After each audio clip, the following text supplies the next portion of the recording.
liwanag sa buhay ko. Dahil po, nagkaroon ko na po ng bahay ng anak ko. Bago po magpasko, biniyayaan ko yung anak ko ng bahay. Nagkulat po ako nila kumiyak po. Ako sabi niya, Mari, hindi ba akong kami? Doon ako nagkulat. Kaya maraming salamat sa Diyos. Amen. Dahil pagtulong ko po sa aking gawain dito, alam ko, hindi naman ako naka-uniform kasi hindi naman talaga ako worker. Sa 8 taon po na paglilingkod ko na hindi ko alam. Hindi na natin kailangan ipaglugar ano yung ginagawa natin dahil ang mga ginawa natin dito sa lupa na hindi nagkakaroon ng kapwa natin. Binibigay po natin sa Panginoon. 8 taon po ako tumulong sa ministry. Mula ko sa Don Bosco hanggang sa Fatima, hanggang sa pastoral. Tumutulong po ako sa mga aking kapatira na naawa po ako sa kanila dahil alam naman natin na nagbabayad pa sa boarding house yung iba. Ay pakiusap na isang worker na tulungan ko sila. Sumang-ayon po ako. Hanggang tumawag po yun ng 8 taon. Nagbibigay po ako ng tulong sa pagluluto. Nagbubugas po ako lahat ng mga kaldero maging tumita. Kaya maraming salamat. Binalik ko ng Diyos CCTV na umaapa. Na hindi naman nakakita ng ibang ating mga kapatiran. Pero maraming salamat sa biyaya. Panakas po ako. Kahit po ako nagka-cancel. Panakas po ako lagi at hindi lubog sa utang. Yun ang pinagkakasalamat ko sa Panginoon. Dahil ako may edad na rin. Siyempre, humihina naman ang mata ko dahil na-accidente po ako kung bakit ako nasalamin. Kasama na po yung pahinga ko. Hindi ko na po pinasasabi kahit humino dahil na-accidente po ako natabala ko ng bato. Pinagtulong ko ng kanilas. Pero sa biyaya ng Diyos, kahit ganito ang buhay ko, hindi ko ako nakapanakit ng tao para mangutang. Ang Diyos ko ang nagbuhay sa akin at sa aking mga anak ko sa pamilya ko. At maraming salamat po sa inyo mga nagpapayong lahat. Alam mo na, naiisip ko na sabi ko, Lord, hindi ko sila kayang iwanan. Dahil naawa ko dahil ng ilang minisipin ko, minsan nagiging awa. Kaya po nagpapasalamat ako sa biyang binigay ng Diyos. At higit sa counseling, maraming salamat po sa counseling, mga kapatid. Thank you, Lord, sa mga aking kapatiran din. Thank you, Lord. Amen. Amen. Hindi ko na kayo po sa sister, pero basta nandito tayo sa Panginoon at nililipod na po tayo. Amen po? I love you, sister. Mahal ka po namin. Amen. Sino pong susunod? Si sister. Sister na 19. Uri ng Diyos!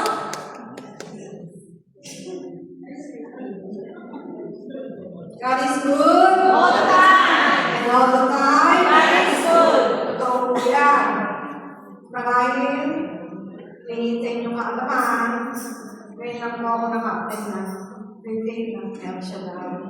Sa tindahan po dito, ngayon lang talaga. At napakasaya ko po, talagang napakapalalang mag-cover na kay El Shaddai. Sa retreat na to, pinatunay sa amin, Lord, na pagka ginusto niya ang isang bagay na para sa iyo, mangyayari. Amen. Kasi po, alam mo na, alam niyo, hindi mo ako nakikita. Ito kung paano ito, ewan ko, Kasasabi ko na lang, in Jesus' name, galing ka, sabi nga ng Father Paul, uminom mo sasabihin mo sa akin. Sabihin mo, hindi masakit. Kaya mo, hindi masakit. Nakarating ako, pero kahit meron pang konti, in Jesus' name, magaling mo. Amen. Paggawa. Sa retreat na to, napakasarap na tumating ng kung lahat ng nadinig at na share naman ay talagang nasa puso. Wala namang nakakakilala sa akin lahat Si Lord na naman. Tapos, natawanan ako doon sa ginawa ng Lord. Yung basa. Kaya siguro after this, paglabas namin may maglalaro. Anyway, yung mga sinulat sa atin sa libro, sa notebook, ako alam ko na. Alam ko na kung anong sasabihin sa akin. Pero, sorry, ganun ako eh. Ever since, ganun ako talaga. Diyan ako pinawag nito. Kasi para sa akin, mahina na yung harapan kaysa tayo ko. Amen po ba? Amen. Magalit ka magawa sa akin, nasabi ko yung dapat sabihin. Lagi ko sinasabi sa inyo, kung mali ako, sabihin sa akin. Titignan ko kung tama ko. Pag hindi naman, okay. Hindi ko gusto yung galing yan. Dahil alam ko maraming, hindi ko mas nagagaling maraming katotohanan. Doon sa mga nakakakilala sa akin, tanggap nila ako. Pero doon pa sa hindi, wala na kayo. Basta ako, paano kayong lahat, kung nakikita nyo ganyan ako sa inyo, humingi ako ng sorry. Pero wala, talagang yan ang quote sa akin ni Lord eh. Nakita nyo naman ako, matakbalak ko lang sa inyo. So, sana po yung visit na to ay maging okay para sa akin. Thank you, Yara, sa tayo para everything.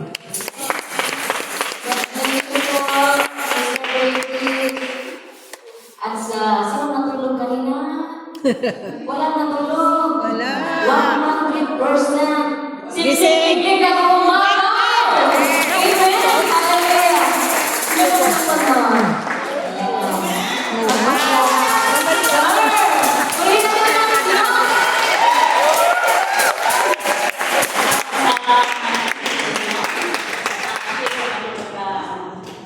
Talagang marunong ko si Mr. King. At saka, diretsuhin ko na lang, ano, almost 3 months, wala akong trabaho, no work from home. And then, sabay tayo na natulog OJT. Talagang wala talaga akong tira sa totoo lang. Wala akong financial kasi ako nag-isa. Tapos yung isang panganak ng scholarship, kailangan niya magtira. May bahay akong bayaran, wala akong bayad. Tapos, binawasak pa ni Sir yung aking allowance sa bahay. Tapos kay 700, nagiging 500 na lang. Ngayon, sa totoo lang, awa ng Diyos, kalooban ng Panginoon siguro lahat ng nangyayari na kapag nila yung kaya ko. Dumating ang araw na sabi ko, Lord, ano ba talaga kailangan mo sa akin? Bakit ganyan naman nahirap ang buhay? Financial ba? Talagang financial yung nataan ko. Ay, nakakasakit lahat. Physical, financial, at saka ano na, mga physical na yan. Basta sa akin lahat. Sabi ko, Lord, ito ano ba? Punta ko sa television. Umiyak ako. Isa lang talaga ang natin ko. Sabi ko, kung ano man ang kailangan mo sa akin, tulungan mo lang kung gusto mong gagawin ko, gagawin ko. Ang aking mga, ang solusyon ko sa anak ko na project, kailangan din ng 35,000. Sabi ko lang kung gagawin ka lang, iba lang sa provide sa bayan. Isa lang naisip ko, tinawagan ko yung asawa ko, pinablock na ako yung gawin. Tinawagan ko, sabi ko, ulit taka sa mga kapatid mo, dahil wala pa sila ng pera. Nagkapag-kapag sila lahat. Kaya ang pera ng anak ko, binigay sa kanya, nasolve yun. Dito naman sa anak ko, nasolve din yun. Talaga ang Diyos ay provide. Amen. Salamat sa Panginoon. Kahit gano'n kahirap ang buhay ko, mag-isa lang ako ano sa aking mga anak dahil ang asawa ko ay paralyzed. Ngayon, malapit na mag-graduate yung anak ko.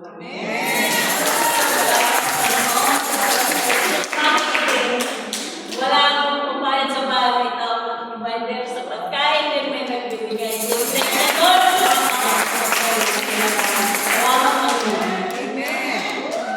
Amen.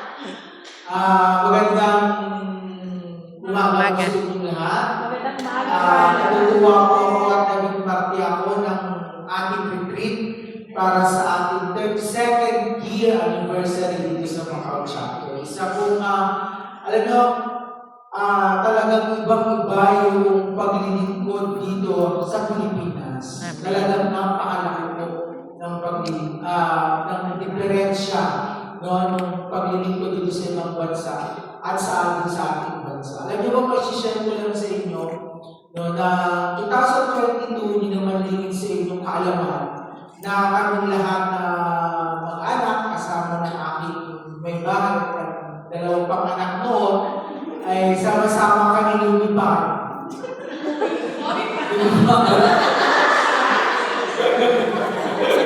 Lumipad po, pupunta sa Pilipinas kasi yung naging kaso ng aking pangalawang anak at na-shock na kami dahil sa nangyari sa akin. Pero alam niyo, totoo pala yun. Mas makikita natin ang pagkilos ng Diyos kung saan nandun tayo sa mga pagsubok na ating pinagdadaanan. Hindi natin makikita minsan yan kung hayaan ang ating buhay. Mas nakikita natin talaga dun sa mga parte ng buhay natin na kung saan madilim yung parte na yun. Mas nakikita natin yung pagkilos niya. So, natutuwa po ako sapagkat mag-aapat na taon na kami sa Pilipinas, pero minsan hindi kami pinabayaan. Amen. Hindi kami, ito yun, walang anak na mahirap ang Diyos. Walang, at sabi nga ni Sister Tess kanina, di ba? Walang anak na pababayaan ng Diyos. Walang anak na pababayaan ng Diyos. So, nakasurvive kami hanggang ngayon, nakakasurvive kami na sa biglaang pag-uwi na yun, lahat ng pangangailangan namin, hindi kami nagbulag.